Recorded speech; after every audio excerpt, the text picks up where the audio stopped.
Chapter 1. What is Mysticism? Those who are interested in that special attitude towards the universe which is now loosely called mystical find themselves beset by a multitude of persons who are constantly asking, some with real fervor, some with curiosity, and some with disdain, what is mysticism? When referred to the writings of the mystics themselves, and to other works in which this question appears to be answered, these people reply that such books are wholly incomprehensible to them.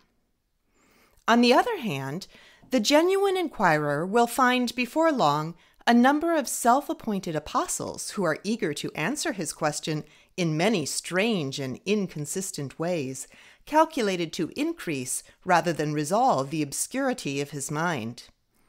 He will learn that mysticism is a philosophy, an illusion, a kind of religion, a disease, that it means having visions, performing conjuring tricks, leading an idle, dreamy, and selfish life, neglecting one's business, wallowing in vague spiritual emotions, and being in tune with the infinite. He will discover that it emancipates him from all dogmas, sometimes from all morality, and at the same time that it is very superstitious. One expert tells him that it is simply Catholic piety, another that Walt Whitman was a typical mystic. A third assures him that all mysticism comes from the East and supports his statement by an appeal to the mango trick. At the end of a prolonged course of lectures, sermons, tea parties, and talks with earnest persons, the inquirer is still heard saying, too often in tones of exasperation, "What is mysticism?" I dare not pretend to solve a problem which has provided so much good hunting in the past. It is indeed the object of this little essay to persuade the practical man to the one satisfactory course, that of discovering the answer for himself. Yet perhaps it will give confidence if I confess pears to cover all the ground, or at least all that part of the ground which is worth covering. It will hardly stretch to the mango trick, but it finds room at once for the visionaries and the philosophers, for Walt Whitman and the saints. Here is the definition. Mysticism is the art of union with reality. The mystic is a person who has attained that union in greater or less degree, or who aims at and believes in such attainment. It is not expected that the inquirer will find great comfort in this sentence when first it meets his eye. The ultimate question, what is reality, a question perhaps which never occurred to him before, is already forming in his mind, and he knows that it will cause him infinite distress. Only a mystic can answer it, and he, in terms which other mystics alone will understand. Therefore, for the time being, the practical man may put it on one side. All that he is asked to consider now is this, that the word union represents not so much a rare and unimaginable operation as something which he is doing in a vague, imperfect fashion at every moment of his conscious life, and doing with intensity and thoroughness in all the more valid moments of that life. We know a thing only by uniting with it, by assimilating it, by an interpenetration of it and ourselves. It gives itself to us just insofar as we give ourselves to it. And it is because our outflow towards things is usually so perfunctory and so languid that our comprehension of things is so perfunctory and languid too. The great Sufi who said that pilgrimage to the place of the wise is to escape the flame of separation spoke the literal truth. Wisdom is the fruit of communion. Ignorance, the inevitable portion of those who keep themselves to themselves and stand apart, judging, analyzing the things which they have never truly known. Because he has surrendered himself to it, united with it, the patriot knows his country, The artist knows the subject of his art, the lover his beloved, the saint his God, in a manner which is inconceivable as well as unattainable by the looker-on.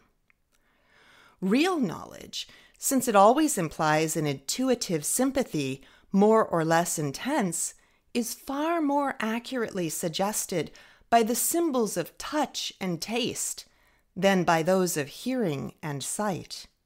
True, analytic thought follows swiftly upon the contact, the apprehension, the union, and we, in our muddle-headed way, have persuaded ourselves that this is the essential part of knowledge, that it is, in fact, more important to cook the hare than to catch it.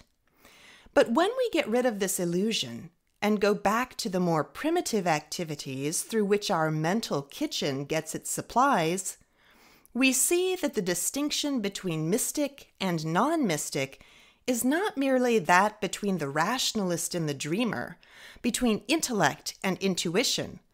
The question which divides them is really this: what, out of the mass of material offered to it, shall consciousness seize upon?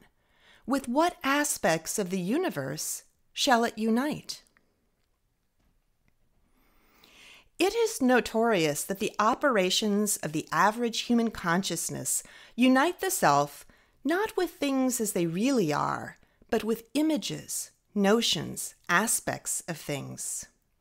The verb to be, which he uses so lightly, does not truly apply to any of the objects amongst which the practical man supposes himself to dwell.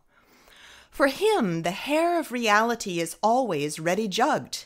He conceives not the living, lovely, wild, swift-moving creature which has been sacrificed in order that he may be fed on the deplorable dish which he calls things as they really are. So complete, indeed, is the separation of his consciousness from the facts of being that he feels no sense of loss. He is happy enough understanding, garnishing, assimilating the carcass from which the principle of life and growth has been ejected, and whereof only the most digestible portions have been retained. He is not mystical. But sometimes it is suggested to him that his knowledge is not quite so thorough as he supposed. Philosophers, in particular, have a way of pointing out its clumsy and superficial character, of demonstrating the fact that he habitually mistakes his own private sensations for qualities inherent in the mysterious objects of the external world. From those few qualities of color, size, texture, and the rest, which his mind has been able to register and classify, he makes a label which registers the sum of his own experiences. This he knows. With this he unites, for it is his own creature. It is neat, flat, unchanging, with edges well defined, a thing one can trust. He forgets the existence of other conscious creatures, provided with their own standards of reality. Yet the sea as the fish feels it, the borage as the bee sees it, the intricate sounds of the hedgerow as heard by the rabbit, the impact of light on the eager face of the primrose, the landscape as known in its vastness to the woodlouse and ant, all these experiences, denied to him forever, have just as much claim to the attribute of being as his own partial and subjective interpretations of things. Because mystery is horrible to us, we have agreed for the most part to live in a world of labels, to make of them the current coin of experience, and ignore their merely symbolic character, the infinite gradation of values which they misrepresent. We simply do not attempt to unite with reality, but now and then that symbolic character is suddenly brought home to us, some great emotion, some devastating visitation of beauty, love, or pain lifts us to another level of consciousness, and we are aware for a moment of the difference between the neat collection of discrete objects and experiences which we call the world, and the height, the depth, the breadth of that living, growing, changing fact, of which thought, life, and energy are parts, and in which we live and move and have our being. Then we realize that our whole life is enmeshed in great and living forces, terrible because unknown. Even the power which lurks in every coal scuttle, shines in the electric lamp, pants in the motor omnibus, declares itself in the ineffable wonders of reproduction and growth, is supersensual. We do but perceive its results. The more sacred plane of life and energy, which seems to be manifested in the forces we call spiritual and emotional, in love, anguish, ecstasy, adoration, is hidden from us too. Symptoms, appearances, are all that our intellects can discern. Sudden, irresistible inroads from it, all that our hearts can apprehend. The material for an intenser life, a wider, sharper consciousness, a more profound understanding of our own existence, lies at our gates. But we are separated from it. We cannot assimilate it. Except in abnormal moments, we hardly know that it is. We now begin to attach at least a fragmentary meaning to the statement that mysticism is the art of union with reality. We see that the claim of such a poet as Whitman to be a mystic lies in the fact that he has achieved a passionate communion with deeper levels of life than those with which we usually deal, has thrust past the current notion to the fact that the claim of such a saint as Teresa is bound up with her declaration that she has achieved union with the divine essence itself. The visionary is a mystic when his vision mediates to him an actuality beyond the reach of the senses. The philosopher is a mystic when he passes beyond thought to the pure apprehension of truth. The active man is a mystic when he knows his actions to be a part of a greater activity. Blake, Plotinus, Joan of Arc, and John of the Cross, there is a link which binds all these together. But if he is to make use of it, the inquirer must find that link for himself. All four exhibit different forms of the working of the contemplative consciousness, a faculty which is proper to all men, though few take the trouble to develop it. Their attention to life has changed its character, sharpened its focus, and as a result they see some a wilder landscape, some a more brilliant, more significant, more detailed world than that which is apparent to the less educated, less observant vision of common sense.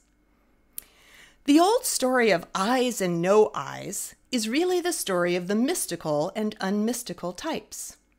No Eyes has fixed his attention on the fact that he is obliged to take a walk.